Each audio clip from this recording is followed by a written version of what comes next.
Assalamualaikum warahmatullahi wabarakatuh. Perkenalkan, nama saya Anang Ar-Rahman, kelas A35 dengan NIM 22811313720. Saya sebagai mahasiswa UIN Syekh Nurjati Cirebon, UIN SSC. Di sini saya akan membuat video narasi edukatif dengan visualisasi dengan tema kepemilikan dalam fikih muamalat dalam mata kuliah fikih muamalat. Tagline-nya, hartamu bukan benar-benar milikmu. Ini penjelasan Islamnya. Pernah nggak sih kamu bilang ini HP-ku? Terserah aku dong mau ngapain. Atau ini uangku, bebas aku gunakan. Wajar banget kalau kita berpikir begitu. Tapi Islam punya sudut pandang yang berbeda dan justru jauh lebih menarik dari yang kita kira. Hari ini kita bahas tuntas tentang kepemilikan dalam Islam atau yang dikenal dalam fikih sebagai al-milk. Tetap tonton sampai selesai ya, karena ini menyangkut hampir semua aktivitas muamalat kita sehari-hari. Oke, kita mulai dari dasarnya dulu. Al-milk secara bahasa berarti penguasaan penuh atas sesuatu. Kalau kita terjemahkan bebas, ya artinya kepemilikan. Tapi para ulama fikih mendefinisikan lebih dalam. Menurut mereka, al-milk adalah suatu hubungan yang diakui oleh syariat antara seseorang dengan sebuah harta, yang memberikan hak penuh untuk memanfaatkan dan membelanjakan harta tersebut selama tidak ada penghalang syar'i. Kuncinya ada di kata diakui syariat. Artinya, tidak semua yang kita pegang atau kuasai itu otomatis menjadi milik kita secara syah menurut Islam. Contoh sederhana, kalau kamu menemuin dompet di jalan terus kamu simpan sendiri, itu bukan kepemilikan yang sah. Karena syariat mengatur ada prosedur yang harus diikuti, yaitu luqotoh atau prosedur barang temuan. Nah, ini baru awal loh, makin kesini makin seru. Sebelum kita ngomongin jenis-jenis kepemilikan, ada satu prinsip dasar yang harus kita pahami dulu. Dalam Islam, pemilik mutlak segala sesuatu hanyalah Allah Subhanahu wa Ta'ala. Allah berfirman dalam surah Al-Baqarah ayat 284, milik Allah lah segala apa yang ada di langit dan apa yang ada di bumi. Lalu, apa posisi kita sebagai manusia? Kita adalah khalifah, wakil atau pengelola.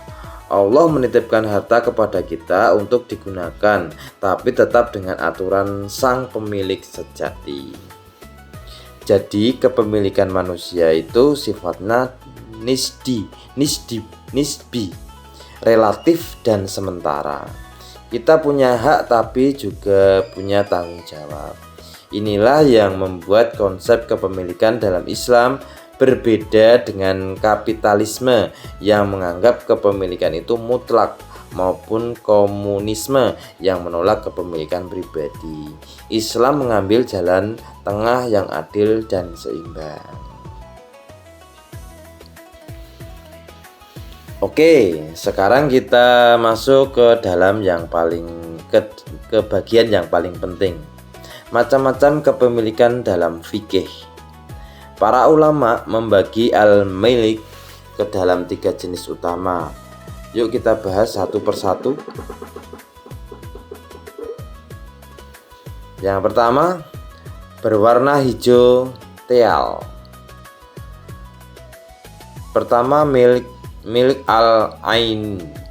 kepemilikan atas benda. Ini adalah jenis kepemilikan yang paling kita kenal.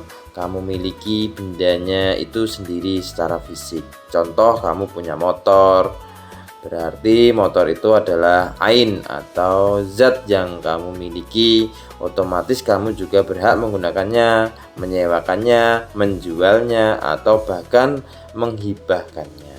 Intinya, kalau kamu punya bendanya, kamu punya semuanya, manfaat sekaligus zatnya. Kartu kedua berwarna oranye. Kedua, milik adalah mil al-manfaah, kepemilikan atas manfaat. Nah, ini menarik. Kamu memiliki hak guna dari sesuatu tapi bukan bendanya. Contoh paling gampang dan paling dekat, ngekos atau sewa rumah. Kalau kamu ngekos, kamu memiliki manfaat dari kamar itu. Kamu boleh tinggal, istirahat, belajar di sana, tapi kamu tidak memiliki bangunannya. Bangunannya itu tetap milik si pemilik kos. Atau contoh lain, sewa kendaraan, kamu bisa pakai mobilnya, tapi bukan berarti kamu pemiliknya. Dalam fikih, jenis kepemilikan ini adalah dasar dari akad ijarah atau sewa menyewa. Kartu ketiga berwarna emas.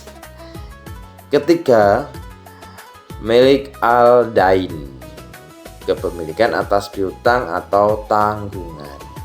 Ini kepemilikan yang bentuknya ada dalam tanggungan orang lain. Misalnya, kamu minjem uang ke temanmu 100.000. Nah, kamu memiliki piutang senilai 100.000 itu. Haknya ada, tapi wujudnya uangnya belum kamu terima. Atau dalam konteks jual beli, kredit jual beli, penjual memiliki piutang dari pembeli sampai lunas, dan pembeli memiliki barang tapi dengan tanggungan utang. Milik al-dain ini jadi sangat relevan dalam transaksi modern seperti perbankan syariah, cicilan, dan sejenisnya. Jadi kesimpulannya ada 3 jenis kepemilikan: kepemilikan benda, kepemilikan manfaat, dan kepemilikan piutang. Ketiganya sah dalam Islam asalkan diperoleh dengan cara yang benar, yang membawa kita ke bagian selanjutnya.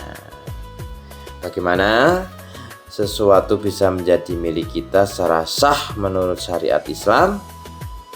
Para fikih menyebutkan 4 sebab terjadinya kepemilikan. Yang pertama, ihras al-mubahat,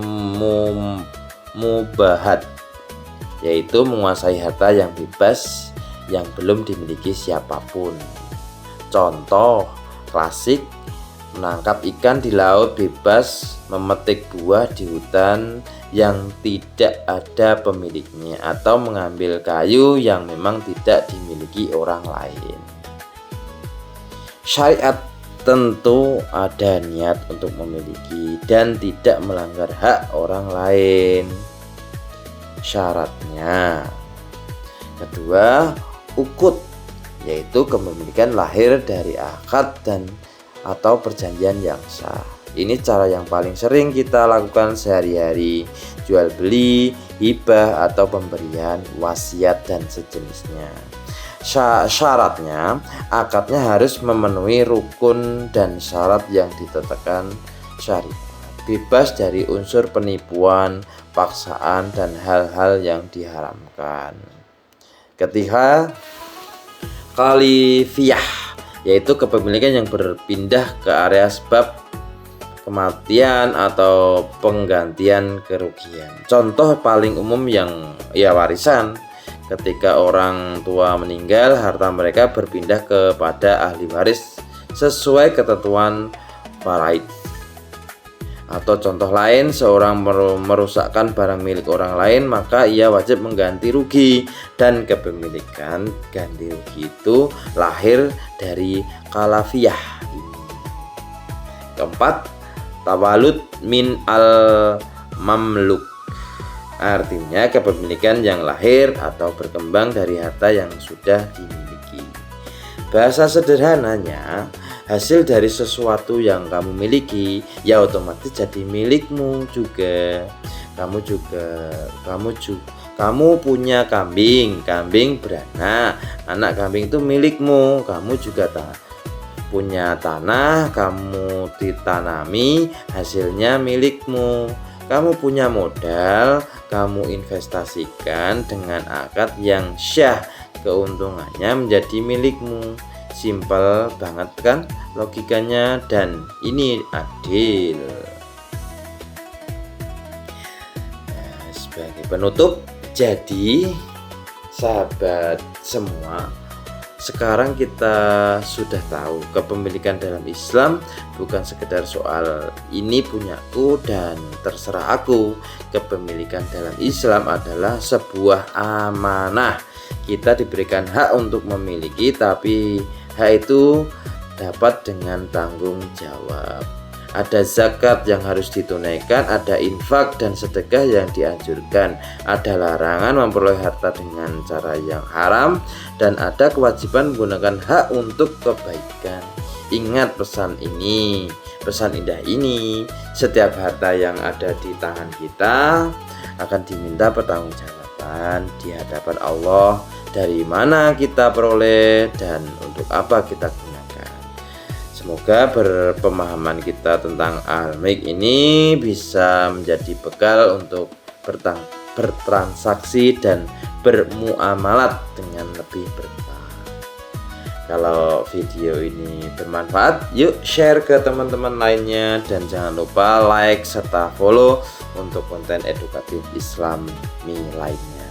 Assalamualaikum warahmatullahi wabarakatuh.